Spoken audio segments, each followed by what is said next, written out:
In his haste to radically reinvent the role of district attorney into something far different than what was empowered by the legislature, Mr. Krasner has usurped our authority by not prosecuting certain crimes this body has specifically directed those in his position to pursue. He has continued pursuing these policies even as homicides, violent crime, theft, and overall crime reach record levels, jeopardizing the welfare of our citizens and undermining the criminal justice system entirely. Mr. Krasner and his office have intentionally misled justices and even a grand jury while pursuing cases. They have knowingly made false statements to the court, failed to disclose mitigating evidence in court, prejudiced the administration of justice, and neglected to provide legally required notice to victims of crime. The Philadelphia Police Department reports that the number of homicide victims have increased every year since 2016, more than doubling from 2016 to 2021, with a year-over-year increase of 40% just between 2019 and 2020. As of today, there have already been 458 homicides in the city of Philadelphia in 2022, on pace with last year's all-time record high of 562 homicides.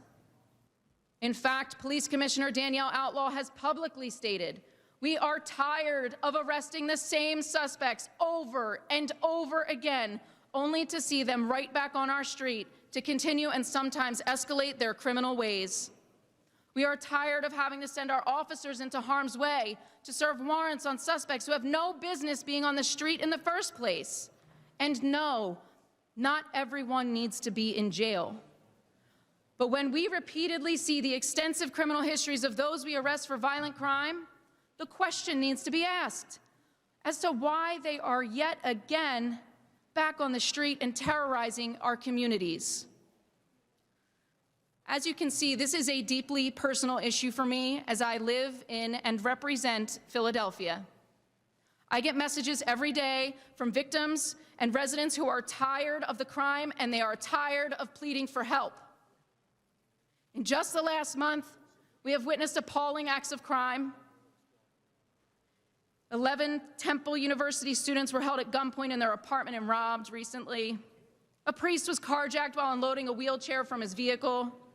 5 teenagers were shot while at a football scrimmage and 1 tragically passed. All 4 of the alleged shooters had serious priors but were back on our streets.